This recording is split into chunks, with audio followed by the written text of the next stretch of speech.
ఎన్ని ఇబ్బందులున్నా కష్టాలున్నా అభివృద్ధిని సంక్షేమాన్ని సమాంతరంగా ముందుకు తీసుకెళ్తూ ఎన్నికల్లో ఇచ్చినటువంటి హామీలు, మేనిఫెస్టోలో ఇచ్చినటువంటి హామీలు కానీ, సూపర్ 6 కింద ఇచ్చినటువంటి హామీలు కానీ ఒక్కొక్కటి నెరవేరుస్తూ ముందుకెళ్తున్నాం. ఇప్పటికే పింఛన్ కార్యక్రమం 3,000 నుంచి 4,000 చేశాం. వికలాంగుల పింఛన్ 6,000, 10,000, 15,000 రూపాయలు చేశాం. రేపు మళ్ళీ జూన్ 12వ తారీఖున గత ప్రభుత్వంలో ఎవరైతే భర్తలు చనిపోయి విడోస్గా ఉన్నటువంటి భార్యలకి పింఛన్లు ఇవ్వకుండా ఆప్ చేశారు, అవన్నీ 1,00,000 చిల్లరున్నాయి. ఇవన్నీ రేపు పార్టీ అధికారంలోకి వచ్చినటువంటి సందర్భంలో జూన్ 12వ తారీఖున కొత్తగా 1,00,000 పైబడి విడో పెన్షన్లు కూడా ఇవ్వాలని చెప్పి నిర్ణయం చేశాం. గ్యాస్ సిలిండర్లు 3 ఇస్తున్నాం. దీనివల్ల చాలా వరకు చర్చించి మనం గ్యాస్ సిలిండర్ తీసుకున్న తర్వాత లబ్ధిదారుల అకౌంట్లో డబ్బులు వేయడం వల్ల సాటిస్ఫాక్షన్ రావడం లేదని దానికి స్వస్తి పలికి 3 గ్యాస్ సిలిండర్లకి ముందే లబ్ధిదారుడి అకౌంట్లో మేము డబ్బులు వేసేస్తాం. ఆయనే డైరెక్ట్గా కొనుక్కోవచ్చు, కొనుక్కోకపోవచ్చు, లేకపోతే డబ్బులు తీసుకునే అవకాశం ఉంటుంది.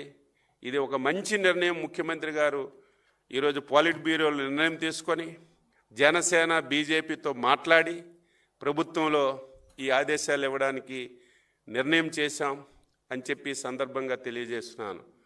మొన్ననే మత్స్యకారులకి 258 కోట్లు ఏదైతే వేట నిషేధ సమయానికి భృతి కూడా ఇచ్చాం. రేపు జూన్ 12 పాఠశాలలు తెరిసేలోగా తల్లికి వందనం కింద పిల్లల తల్లిదండ్రుల అకౌంట్లలో డబ్బులు వేయాలని ఈరోజు పాలిట్ బ్యూరోలో నిర్ణయం చేశాం. కేంద్ర ప్రభుత్వం రేపెప్పుడు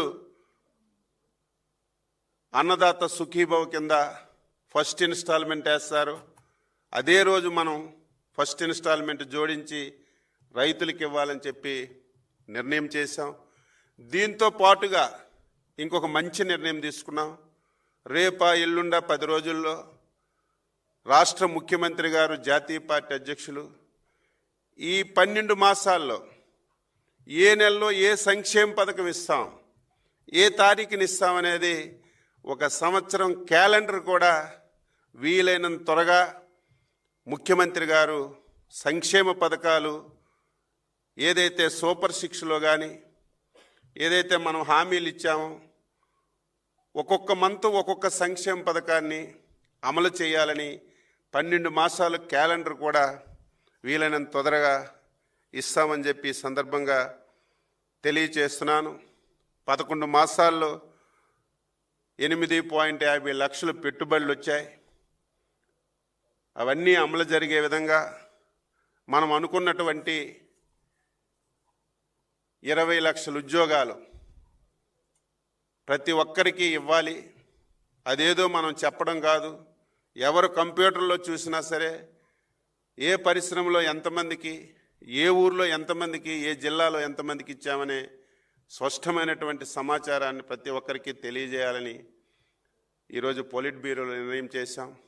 దీంతో పాటుగా 27, 28, 29 3 రోజులు కడపలో మహానాడు జరపాలని నిర్ణయించాం. 2 రోజులు తీర్మానాలు ఉంటాయి. 27న జాతీయ పార్టీ అధ్యక్షులు నామినేషన్ వేస్తారు. 28న మళ్ళీ జాతీయ పార్టీ అధ్యక్షుని ఎన్నిక. 28 మా వ్యవస్థాపక అధ్యక్షులు ఎన్టీ రామారావు గారి జన్మదినం. అదేవిధంగా జాతీయ పార్టీ అధ్యక్షులు ఎన్నికైన తర్వాత అభినందనలు కూడా ఉండి 3 రోజులు కనీ విని ఎరుగుని చరిత్రలో మహానాడు జరపాలని నిర్ణయించాం. ఆ వివరాలన్నీ కూడా మా అధ్యక్షులు మహానాడు గురించి టోటల్గా అనౌన్స్ చేస్తారని చెప్పి తెలియజేస్తూ